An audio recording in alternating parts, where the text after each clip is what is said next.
Today we're going to be returning to my series where we focus on the best fighters in the world. I give you 5 things they are exceptional at with training tips so you can be a little bit more like them when you head to the gym. Today we are talking about Alex Pereira, Glory, middleweight champion, light heavyweight champion I believe as well, and now fighting for the UFC middleweight title against Israel Adesanya. Well, let's jump in to this episode.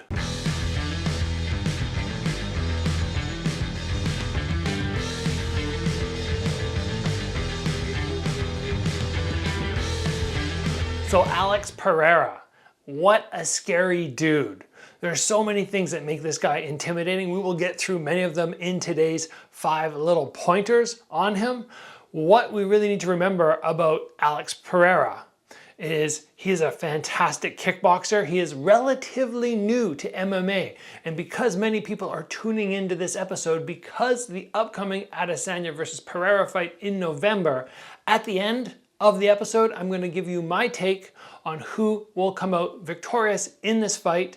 And that'll be interesting because we will have already covered the 5 things, in my opinion, that make Pereira so exceptional. And the very first point that I want to talk about when we look at Alex Pereira, something that makes him super dangerous, is his lead hook. That left hook has thunderous power, specifically up at head level. He touches people and they automatically seem to just drop. This is something that Adesanya will have to be very careful of because I believe it was the punch that knocked him out in their kickboxing rematch. Some people just have that 1 or 2 techniques which are just on another level from anybody else in their division. And for Pereira, the left hook is one of those. Just so much power. He can throw at good range, even long, he can go short. It doesn't matter. When he lets that go, there is power in it. Now, in all honesty, it's probably very much God-given power. It's not something where I can go, okay, do this and this and this, and you'll be punching like Alex Pereira.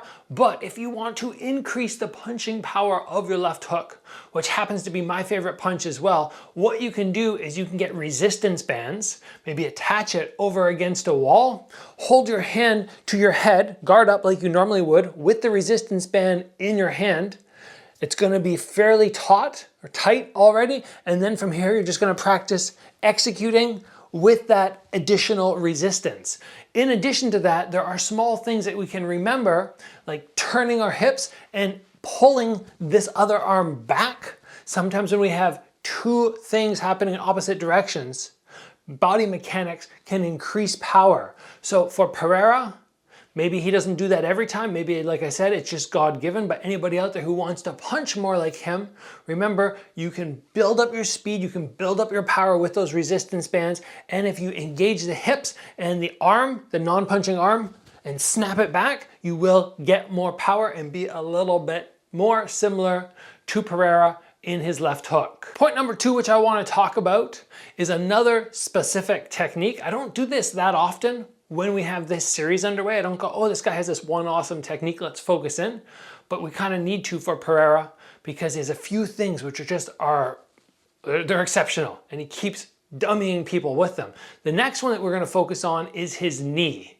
He throws his knee off the right side, but he can throw it to the body or up to the head, and both are incredibly damaging. We go to the body and we see people crumple from the impact, wind knocked out of them. If he goes up to the head and he lands, then they're completely out cold. Very, very dangerous.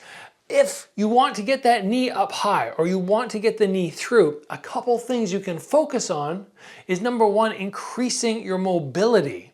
So something that we could do, if I was to grab my knee and pull it up, that's a good stretch. I can also reach, you can do this from your back as well. You just reach up, you grab your foot, and you just start pulling the knee up as high as you can. Just making it so that you can easily lift that knee high in the air, because Pereira, he just kind of floats it up there. It doesn't look like it takes him a lot of effort, and I believe that is one of the keys to executing knockout knees, is not putting as much effort as you can in, but just getting it up there. Because once that bony knee connects with the bone on the head, the skull, all of a sudden people are done. So work on that flexibility and make sure that you can just fire that knee up. If we're going to the body, he does a very good job of protecting his head, making sure his hands stay nice and tight, because when we throw body knees, we have to be very aware of the counters, and that's something he does very well in addition, making sure he's not going to get counterpunched super easy as he executes that dangerous knee that he has. The next thing that makes Alex Pereira so dangerous is his overall size. I already said that left hook of his is very powerful. But at 185 pounds, he is so large compared to other people. His weight cut must be substantial, and we can see that because he went from 185 up to 205. He fought a Russian who was the champion there and did not look undersized versus him. His size, his strength are definitely things where you go, whoa. And when we compare him to Adesanya, who does not look like an exceptionally strong guy, that is definitely a danger at the 185 weight class in that fight for Adesanya. Now, if you're wanting to take advantage of your size, you have to look at two things we can do. Number one, we can cut down very low. We can put ourselves through massive weight cuts to make sure we have the advantage. I don't love that. I don't love the whole situation of cutting a lot of weight, creating unfair matches, in my opinion, but it's something that can be done. And if your body is capable of doing it, if you're somebody big and strong, lots of muscle like Pereira, the weight cuts might come easier to you. In addition, you can definitely lift weights, because not everybody just has that natural build. I don't know if Pereira does a whole lot of weight lifting. I would assume he does. Many people have messaged me saying, Gabriel, I don't want to go to strength and conditioning, or sorry, just the strength, not the conditioning, because I'm worried about my punches slowing up. But as long as you keep everything explosive, you should be fine. You should be able to bench press really fast and explosive, even if it's max weight, you're boom, as fast as you can, and your punching power should not decrease. So if you want to be more like Pereira, you want to have that big, raw, natural power, you either need to drop the weight class, get really big for whatever your weight is, or you need to start lifting those weights and get extra strong. And this is assuming that you don't already have that God-given strength and power, which Pereira probably does have just naturally. Next up for Pereira, we are talking about his ability to switch levels and be quite fluid with it. When I watch him, I go, oh, he doesn't attack the legs that much, but he does an exceptional job of going from head to body, head to body. It could be off a hook, he throws some punches, and then he fires in the body knee. But as soon as he comes down, he's back to the head. He's also very good at firing up to the head and then letting those hands go and then coming back up to the head. I love the way he's switching. It makes it so much harder to stay on top of defending, because blocking just headshots, you just guard up nice and high. If the person's only throwing body, you only have to keep your hands here. It's much easier to just block one level, but level switches make things difficult. And because Pereira has so much power, when he hits somebody in the head, let's say, they go, oh, and they right away guard up for the next one, and then the body is exposed. Or if he tags the body hard, they go, uh-oh, and they put their hand or their elbow down to protect, because the first one hurts so much, and then he can go to the head. So he's probably very smart in recognizing his power scares people into doing incorrect blocking, and then his level switches make things so much easier for him to land. If you're wanting to train this, you just got to do it. There's no massive, exceptional secret. Get in there, tell your pad holders, I want a lot of level switches, not jab, cross, jab, hook, double jab, cross, hook, all at one level. Give me something like double jab, body, body, head, body. Or if you're going with knees and kicks, same thing. Couple up to the head, jab, cross, down to the body, round kick, cross up to the head, down to the knee, body, and you have that ability to practice, practice, practice, so that when you start sparring or you have a fight, you're going to execute those level switches naturally. And the final thing that I want to talk about that Pereira does very well is gets his head off the center line. We've talked about this many times on the channel. It's one of the easiest ways to keep yourself safe. When you throw, your head drops to the opposite side of whichever hand you are throwing. He does this very well. So if somebody comes towards him, boom, head moved off the center line, so he can tag them at the same time they are punching. When somebody stretches out their arm, they're exposed. They're easier to hit. But if you keep your head right here, they're gonna punch you. So simple motion of getting that head off that middle line will make all the difference, and it works for Pereira, especially with his power. Somebody comes in, he throws one shot, and then all of a sudden they're on the ground and the fight is done. But if he's the one who moves first, same thing. He can get his head off the center line. The first shot, because of his power, probably stuns him, and then he's able to follow up. But if he were to walk straight in like this, he might get hit, and then he's not able to continue with his combination. So very important key for him to being a very dangerous fighter. If you want to work this, just remember the head does not go forward or right off to a 90-degree angle sideways. It goes in between the two. So if you see me from the side, it looks like this. It's just like I'm slipping a jab or slipping across, but at the same time, I throw my own punch, and it's very easy to execute these. Again, like the last point, it's a matter of drilling it over and over and over so it comes naturally. Now, those are the things that I look at him and I go, ooh, he's very good at those. But I want to have a moment of honesty with you. I was down sparring with somebody quite recently who's a high-level fighter, signed with ONE FC.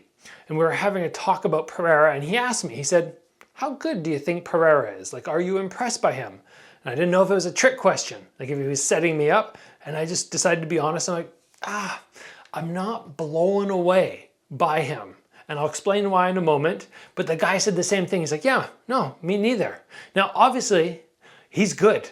I can't take anything away from him. He's run through opponents in the UFC. He's won glory titles, not just one glory title like I did, but he's done multiple weight classes. So he's incredible. But technically, I don't look at him and go, ooh, this is one of the most technically proficient fighters in the world. I go, this is a strong man who hits very hard, who makes mistakes, but his power has saved him many times. Case in point, when he fought Adesanya the second time, Adesanya was lighting him up. Many times where I went, oh, this fight's gonna be done in a matter of seconds. And then all of a sudden he came with his big left hook, probably more of a fluke than anything that it landed, and Adesanya was out. He has that crazy power, and he has beautiful knees, and of course, not to discredit him, he's a very skilled fighter. But in terms of me looking at somebody and going, whoo, this is somebody I'm gonna study, they are so good, I can learn from them, I don't look at him and go, this is somebody that I can learn a lot from, because I don't have that raw, natural strength, which in my opinion has led him through many victories and got him those titles. Now, you might 100% disagree with me. I just thought it was interesting. The first person who's very highly skilled that I've talked to about Pereira 100% agreed with me. Both of us were on the same page, but no doubt I will be watching the Adesanya versus Pereira fight on the edge of my seat, because one shot from Pereira, especially in 4-ounce gloves versus the 10-ounce, which they fought in before, the fight can be done like that. Adesanya has a couple advantages in this match, in my opinion though, compared to the kickboxing. In kickboxing, he was fighting in a square ring, quite small. He did not have a lot of room to move around. Eventually, when you're trying to move, the person who's trying to track you is gonna catch up, and then you gotta battle your way out of there taking angles. This does not suit Adesanya. What does suit him is the wider octagon, lots of room, and that ability where he does not have to worry about getting cornered between two ring ropes. In addition to that, some people go, ooh, the smaller gloves are gonna benefit Alex Pereira because he can knock Adesanya out so easy. But guess what? He can already do that. He's already proved that. The question is, can he touch Adesanya? That's going to be the big question. And Adesanya move more now, utilize head movement, and let's be completely honest, Adesanya's style suits MMA better. The smaller gloves suit him better. He's going to be so much more on point with his movement because of those small gloves, whereas when you have 10-ounce, you have that easy backup where you can just lift it and block. So Adesanya will do better in MMA, I believe, and Pereira will have a few disadvantages compared to last time, but I would not put money down on this fight because I hate losing money. But if somebody put a gun to my head, I would put the dollars on Adesanya just because I think the MMA rule set suits him better. What do you guys think? Let me know in the comments below. Number one, are you impressed by Alex Pereira? Not in terms of power, but in terms of technique and skills. Number two, who do you think is going to take the win in the UFC title fight in November, Adesanya or Pereira? I'm looking forward to reading the comments on this one to see what everybody's thinking. If you enjoyed this episode, be sure to give it a like. If you have not already, check out the playlist there where I go through loads of fighters. I think this is probably episode number 26 now, so 25 other fighters where we focus on their qualities and how you can be a little bit more like them in the gym. We've knocked off Petrosian, Bocao, Tension, just Canelo, McGregor, so many people. You can learn so much from those episodes. As always, guys, train hard. I will see you back here soon for another video.